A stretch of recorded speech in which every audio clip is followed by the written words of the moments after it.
The space dock bar, nestled within the floating expanse of the Andromeda Drift Station, was a haven for the weary, the curious, and the lost. A place where stories were traded as freely as drinks, and where the scent of starship fuel mingled with the sharp tang of alien spices. It was here, amidst the murmur of countless languages and the soft hum of interstellar engines, that Captain Thorne found himself, nursing a drink and watching the universe drift by outside the panoramic viewports. Thorne was a seasoned explorer. His ship, the Aurora's Edge, etched with the scars of countless adventures across the galaxy. He'd seen wonders that would boggle the minds of those who had never left the cradle of Earth, nebulas that danced like living beings, planets with oceans of liquid diamond, and civilizations whose technology defied the very laws of physics. But despite all he'd witnessed, there was a weariness in his soul, a sense that perhaps the universe had shown him all it had to offer. As he swirled the amber liquid in his glass, a shadow fell across the bar. Thorne looked up to see a figure standing beside him, swathed in a deep indigo cloak that shimmered with an otherworldly light. The being was tall, impossibly so, with a presence that seemed to fill the room. The hood of the cloak was drawn low, obscuring the face, but Thorne could feel the weight of eyes, ancient, knowing, and full of secrets. "May I join you?" The voice was soft, yet it resonated within Thorne's mind, bypassing his ears entirely.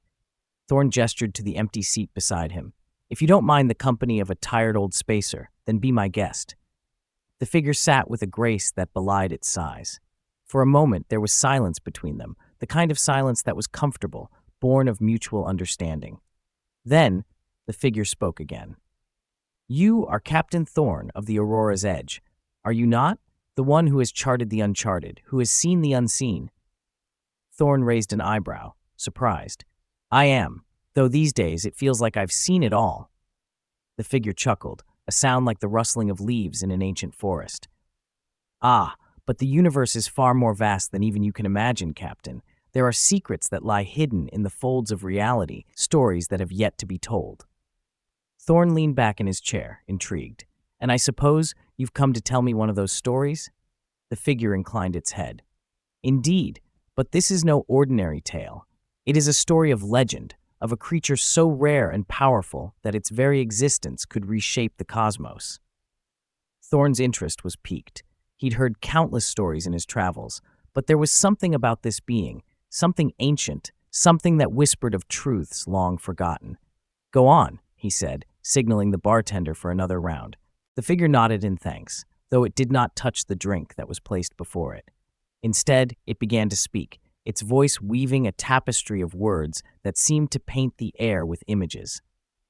"Long ago, before the dawn of your species, before even the oldest stars in your galaxy were born, there was a creature known as the Dimension Weaver. It was said to be as old as the universe itself, a being of pure energy, capable of traversing the very fabric of reality. But it was no mere traveler. The Dimension Weaver had a gift that was both wondrous and terrible. It could breathe life into new dimensions." Thorne frowned, his mind racing to grasp the implications. "New dimensions? As in entire universes?" "Entire universes," the figure confirmed. "Each breath it took would tear a hole in the fabric of our reality, birthing a new dimension, a new plane of existence.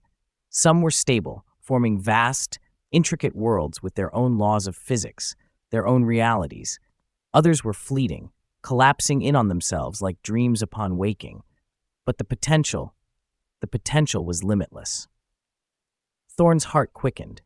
The idea of endless dimensions, each with their own resources, their own possibilities, it was the kind of discovery that could change the fate of civilizations. "And this creature, the Dimension Weaver, does it still exist?" The figure was silent for a moment, as if considering the question. "The legends say that the Dimension Weaver vanished long ago, retreating to the edges of the multiverse, where even the oldest beings dare not tread. But its legacy remains. There are those who seek it, believing that if they could harness its power, they could control the creation of new dimensions, an infinite source of resources, of worlds, of power." Thorne felt a thrill of excitement, leaning back in his chair, scratching his chin, swashing down the last of his drink. Thorne sat back, letting the story settle in his mind like a fine mist. The The swirling lights of the space dock bar seemed to dim slightly, as if the very air around them had absorbed the weight of the tale. For a moment, he was silent, caught between the wonder of the story and the reality of his situation. He finally broke the silence with a chuckle, shaking his head as if to clear away the lingering haze of the Dimension Weaver's legend. "That's quite the story," he said, his voice laced with a mix of admiration and resignation. "If I'd heard this a few years back, I might have gone chasing after it myself. But these days, well, let's just say the universe has a way of wearing you down. It's a pity it's only a tale. A creature like that could solve a lot of problems. Retirement would certainly be a lot easier with my own personal dimension to play with. And the state of this universe, well, it could use some fixing." The old alien nodded, a slow, deliberate motion that seemed to carry the weight of eons. "Yes," the figure said softly, "it is a pity. The universe is vast, Captain, but it can also be unforgiving. Many are the dreams that fade into the void, lost to the harsh realities of existence." Thorn sighed, finishing the last of his drink. He stood, feeling the familiar pull of gravity as he prepared to leave. "Well, I appreciate the story. It's been a long time since I've heard one that good.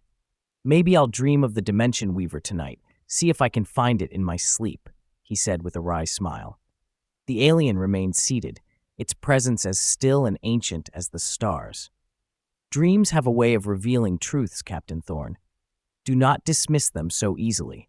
Thorn gave a short, tired laugh, a sound that carried a hint of the weariness that had settled into his bones over the years. "If only that were true. But still, thanks for the story. It was a nice distraction." As Thorn turned to leave, the alien's voice stopped him mid-step. "Captain," the figure called out, with a tone that was both knowing and enigmatic. Thorn paused, glancing back over his shoulder. The indigo-cloaked being gave him a long, deliberate wink, the kind that suggested far more than it revealed. A shiver ran down Thorn's spine, an inexplicable feeling that he was missing something profound, something just out of reach. But before he could say anything, the alien simply shrugged, a gesture so casual it almost seemed out of place. "Yes," the alien said, the corners of its hidden mouth curving into a barely perceptible smile. "It's a shame, isn't it?" Thorn lingered for a moment, his curiosity gnawing at him, but eventually he shook his head and continued toward the door. As he exited the bar, the familiar sounds of the space dock washed over him. The clang of docking clamps, the hiss of pressurized air, the distant hum of starships preparing for departure. The story already felt like a half-remembered dream, something that would fade with time, just like all the other legends and tall tales he'd heard over the years. He made his way back to the Aurora's Edge, the ship that had been his home for longer than he cared to remember. As he approached, he noticed something strange. The ship's hull, usually a dull gray, seemed to shimmer faintly under the station's artificial lights. It was subtle, almost imperceptible, but there was a strange iridescent sheen that hadn't been there before. He shook his head, attributing it to the fatigue of too many years in space and a few too many drinks. With a sigh, Thorn entered the ship, the familiar hum of the engines greeting him like an old friend. He made his way to the cockpit, where the vast expanse of space awaited him. Sitting in the pilot's seat, he took a moment to gaze out at the stars, the endless sea of possibilities that had once thrilled him, but now felt like an old, worn-out map. He reached for the controls, preparing to chart a course to the next destination, when something caught his eye, a faint glow at the edge of the viewport. It was unlike anything he'd seen before, a soft, pulsating light that seemed to dance on the periphery of his vision. Frowning, Thorn adjusted the sensors, trying to get a reading on the anomaly. But the instruments showed nothing unusual. The light persisted, however, growing slightly brighter, as if beckoning him to follow. "That's odd," he muttered to himself, his hand hesitating over the controls. A part of him wanted to ignore it, to chalk it up to a trick of the mind, a remnants of the old ways, when these creatures seemed more alive than just myths. 2 nights later, Captain Thorn found himself once again at the space dock bar. The familiar hum of the station's systems and the low murmur of conversation from the patrons filled the air. But something drew his attention immediately. The old alien was there, sitting in the exact same spot as before, the indigo cloak draped around its tall frame. But tonight was different. As Thorn approached, he noticed two aliens standing over the old storyteller. They were sharply dressed, their suits tailored to fit their unusual angular forms perfectly. They exuded an air of authority, but there was something menacing in their posture, something predatory. Their eyes, cold and calculating, were locked onto the old alien, who remained seated, seemingly unperturbed. Thorn's instincts kicked in, the same instincts that had kept him alive in the far reaches of the galaxy for so many years. He couldn't hear what they were saying, but their body language spoke volumes. They were leaning in close, their voices low but intense, and the old alien's stillness was the only thing keeping the situation from boiling over. Thorn started moving toward them, his hand unconsciously brushing the holster at his side. Just as he was about to intervene, the two aliens abruptly straightened up, their faces twisted in frustration. One of them muttered something to the other, and though Thorn couldn't catch every word, he heard enough. "I bet that old fool knows the location of the Dimension Weaver," one of them hissed. "Let's keep track of him. Put a tail on him, and when he moves a muscle, we'll know about it." The other nodded, casting a final glare at the old alien before they both turned and exited the bar, their footsteps echoing in the suddenly quiet room. Thorn watched them leave, his mind racing. Dimension Weaver. The term echoed in his head, bringing back the vivid details of the story the old alien had told him. He hadn't given it much thought afterward, dismissing it as an intriguing but ultimately fictional tale. But now he wasn't so sure. Thorn watched them leave, his mind racing. Dimension Weaver. The term echoed in his head, bringing back the vivid details of the story the old alien had told him. He hadn't given it much thought afterward, dismissing it as an intriguing but ultimately fictional tale. But now he wasn't so sure. He quickly moved to the old alien's side, his concern evident. "Are you all right?" he asked, his voice low but firm. "What was that all about? They didn't look like they were here to swap stories." The old alien looked up at Thorn, and for the first time, the captain noticed the deep, galaxy-like swirls in the creature's eyes that seemed to hold the weight of countless millennia. There was a flicker of something in those eyes, something that could have been amusement or something much deeper. "Ah, Captain Thorn," the alien said, its voice as calm as ever. "No need to worry yourself over them. They're just overzealous seekers of legends, that's all. They think the folktale about the Dimension Weaver is true." The alien chuckled softly, the sound more like the rustling of leaves in a gentle breeze. "But it's only a story after all, isn't it?" Thorn frowned, not entirely convinced. They didn't look like they were here for story time. They seemed pretty convinced there's more to it. The alien shrugged, a gesture that was both casual and ancient. "There are those who believe that every legend holds a kernel of truth, Captain. But chasing shadows in the dark corners of the universe can lead to madness. Let them search. They'll find nothing but more questions." Thorn studied the alien's face, trying to decipher the layers of meaning behind the calm exterior. "You don't seem too worried about them, but they're not the kind to just give up. If they think you know something, they'll keep coming after you." The alien's smile widened slightly, a knowing glint in those ancient eyes. "I have seen the rise and fall of civilizations, Captain.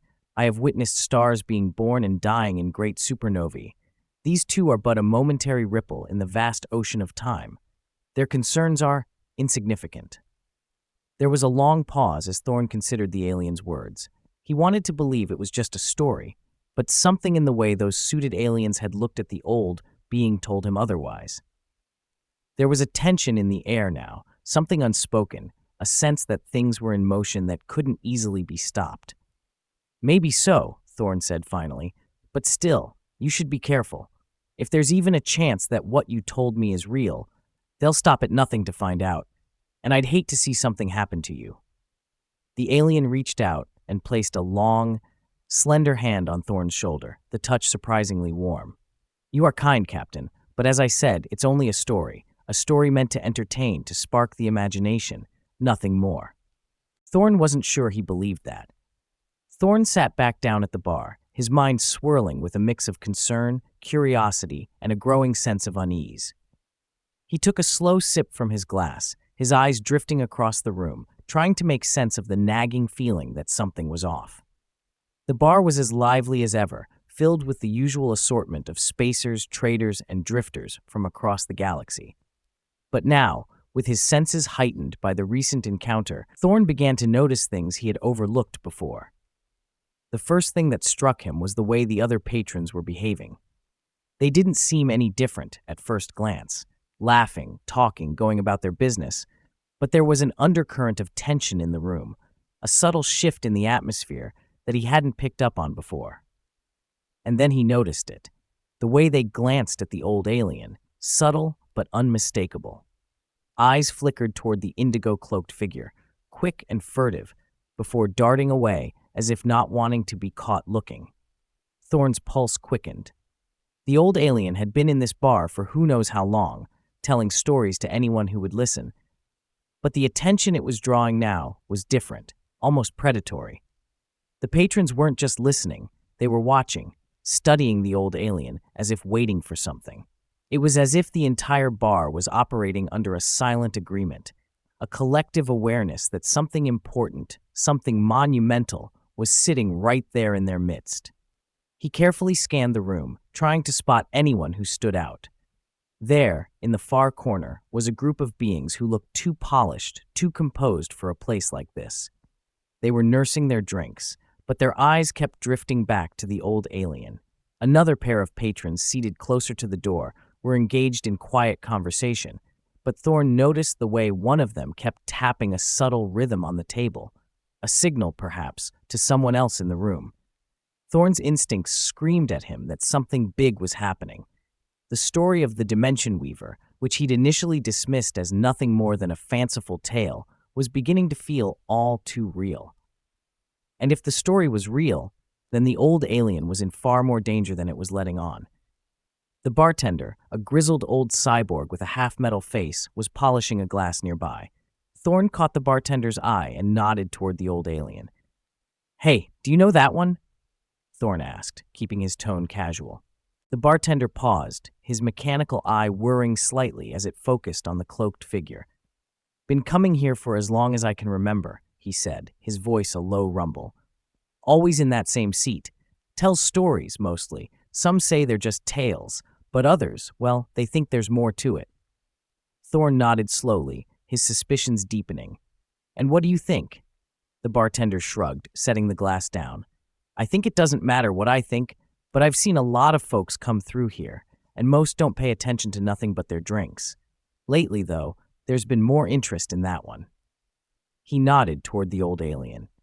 "More people asking questions, hanging around longer than they should. Makes you wonder." Thorn's mind raced. He hadn't noticed it before, but now that he was paying attention, it was clear that the old alien was the center of a growing storm. And those two suited aliens from earlier, they weren't the only ones who believed the story was real. He felt a sudden urge to get the old alien out of there, to warn it that it was being watched by more than just the two who had confronted it. But something told him that the old being was already aware of the attention it was drawing. After all, it had lived through more than Thorn could ever imagine. Still, he couldn't shake the feeling that things were escalating, that the legend of the Dimension Weaver was about to draw people into something far beyond their understanding. Thorn glanced back at the old alien, who was now sitting quietly, seemingly oblivious to the growing tension around it. But there was a subtle shift in its posture, a slight straightening of the back, as if it was preparing for something. He made a decision. Standing up, he approached the old alien once more, this time with a sense of urgency. "I don't think it's safe for you here anymore," Thorn said, keeping his voice low. "There are too many eyes on you, and I don't think they're just here for your stories." The old alien looked up at him, and for a moment there was a flicker of something in those swirling eyes, something that might have been concern, or perhaps resignation. "The universe is an interesting place, human. Be sure to follow the clues." And with that, he disappeared with a swirling flash, the whole bar erupting in gasps as if they had lost something very valuable. Most of them ran out of the bar in a panic state, searching for him. Thorn, not total surprised by this, went over to study the area, where he had vanished from, and noticed a pile of ashy substance where the old alien had been just moments before, recognized it immediately, scooping it up into a vial. As it may provide clues to this strange event, he gave a quick glance around the room to make sure no one had seen him. But as he left the bar, two tall, brutish aliens, keeping their distance, followed behind the human.